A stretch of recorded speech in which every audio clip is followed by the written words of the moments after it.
Hello students, in this video we are starting a new chapter for BSc Part 3rd in Organic Chemistry.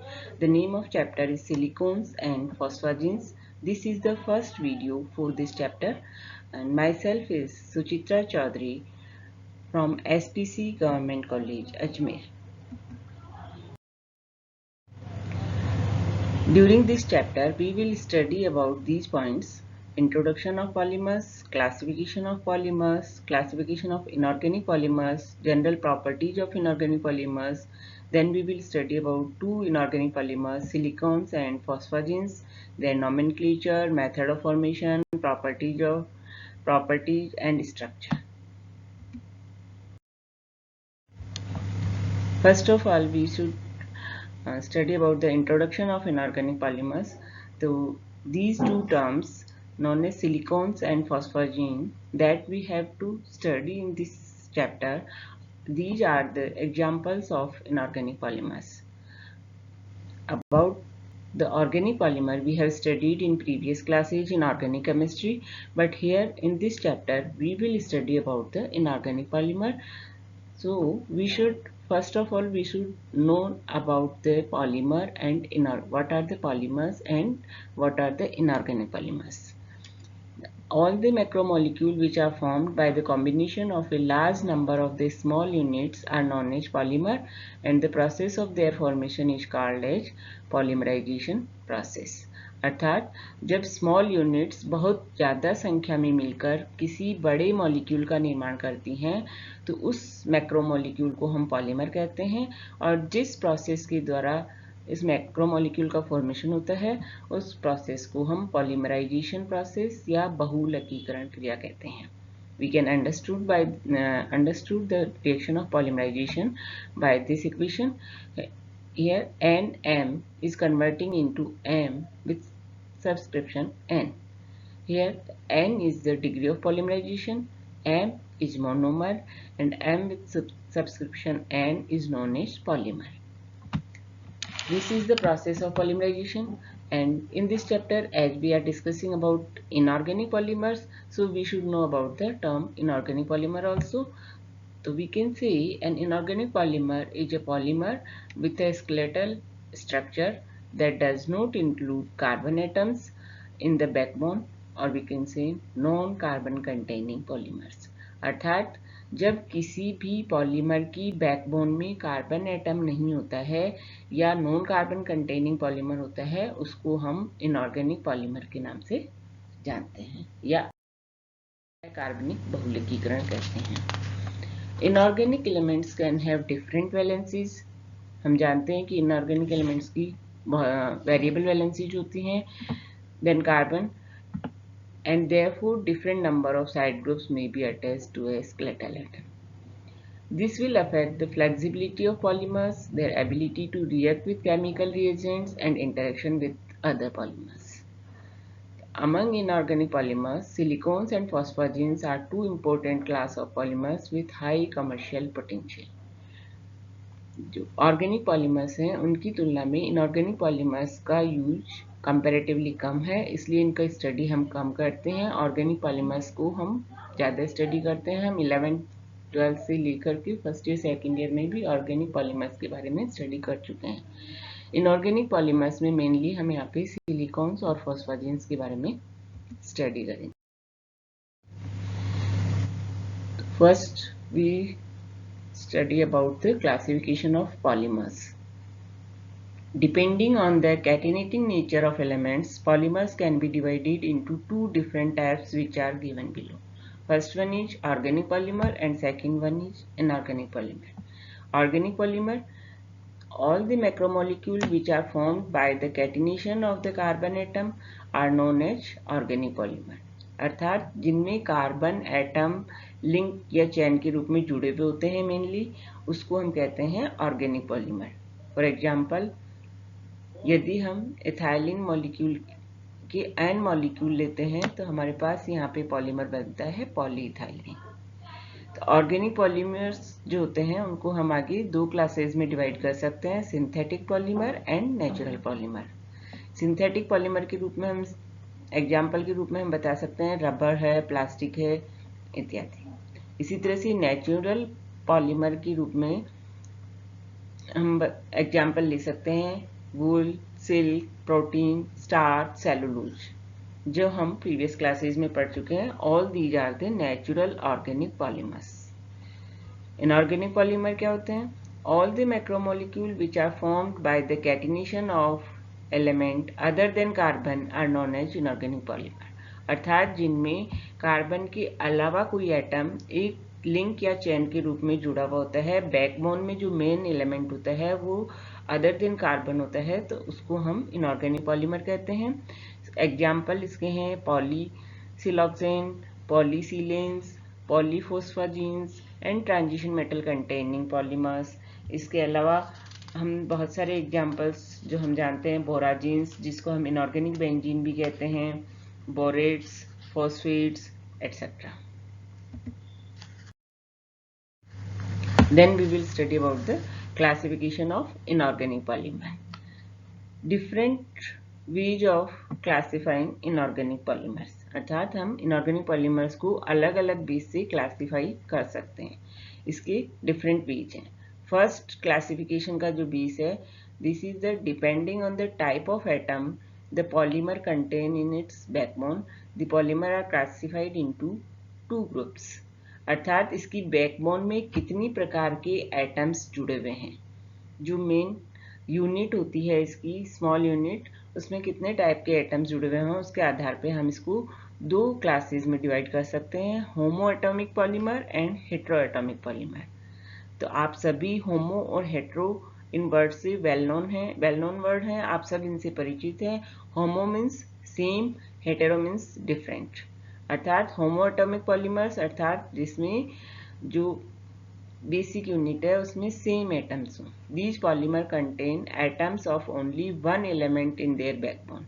अर्थात उनकी backbone में केवल एक element होता है, उससे ये पॉलीमर बनते हैं। जैसे silicon, phosphorus, sulphur, germanium and tin form homo atomic inorganic polymer.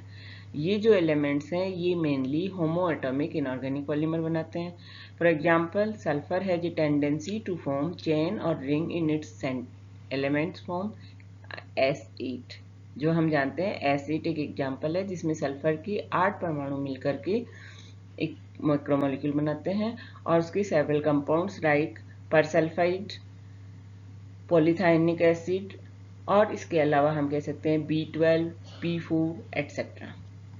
जो परसल्फाइड यूनिट है इसमें बैकबोन का जो मेन यूनिट है इसमें सल्फर एटम जुड़ा हुआ होता है और इसकी साइड चेन के रूप में 2 हाइड्रोजन जुड़े हुए होते हैं। अर्थात बैकबोन में एक ही वन एलिमेंट जो है यहाँ पे यूज हो रहा है, इसलिए ये सभी होमो एटॉमिक पॉलीमर्स के रूप में जाने जाते हैं, और इनको हम कह सकते हैं सम अणुक बहुलक मॉलिक्यूल।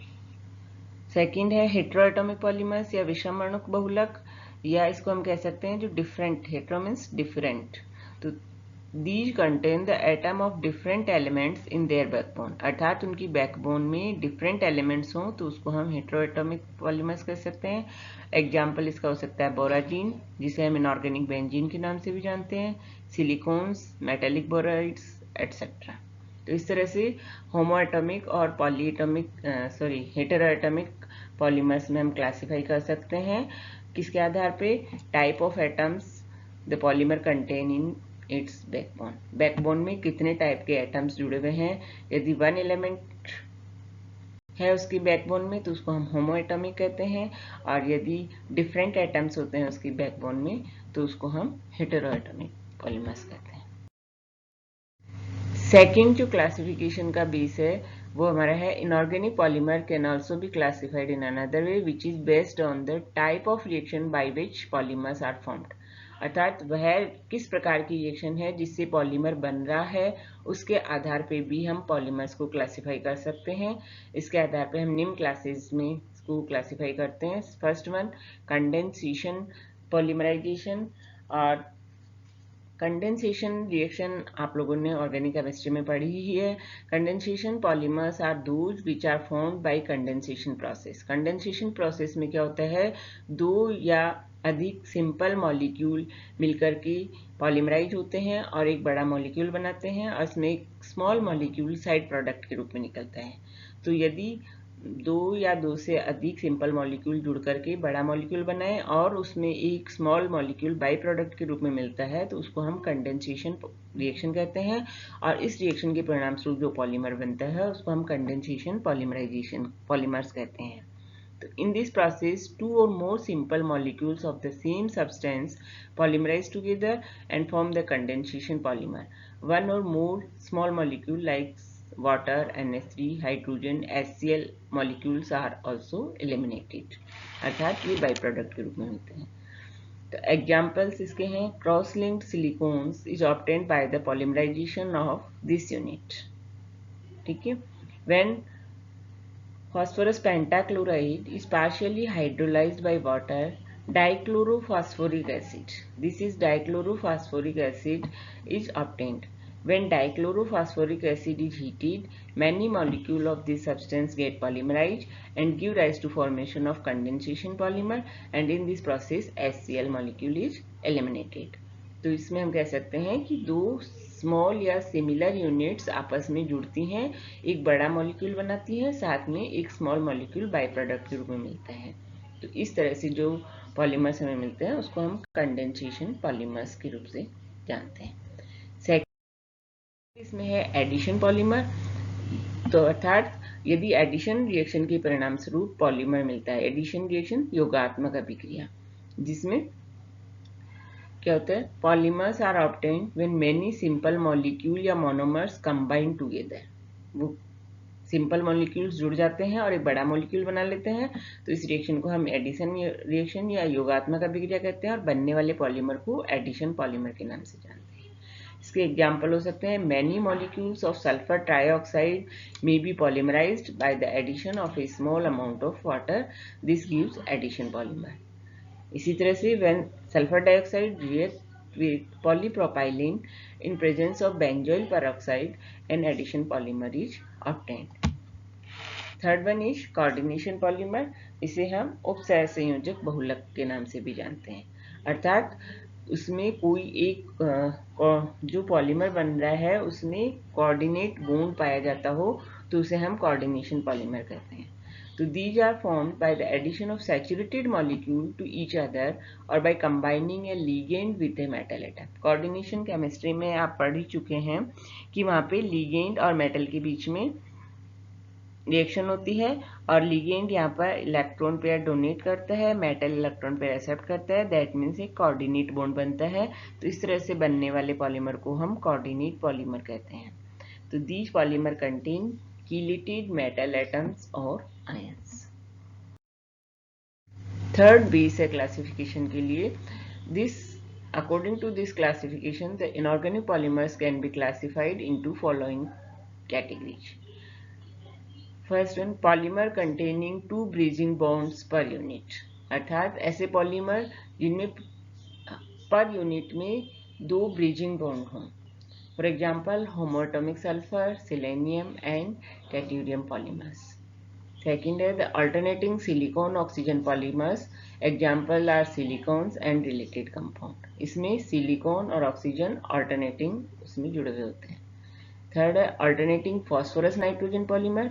अर्थात फॉस्फोरस और नाइट्रोजन से बनने वाले पॉलीमर्स, और इसका मेन एग्जाम्पल हमारे पास है फॉस्फाजीन्स और phosphonitrilic halides. This is the alternating phosphorus oxygen polymers and example for this type of polymers are metaphosphates, polyphosphates and cross linked phosphates. अर्थात जिसमें फॉस्फोरस और ऑक्सीजन के बीच में बॉन्डिंग होती है अल्टरनेट रूप में, तो उसको हम फॉस्फेट टाइप्स के पॉलीमर्स बोलते हैं।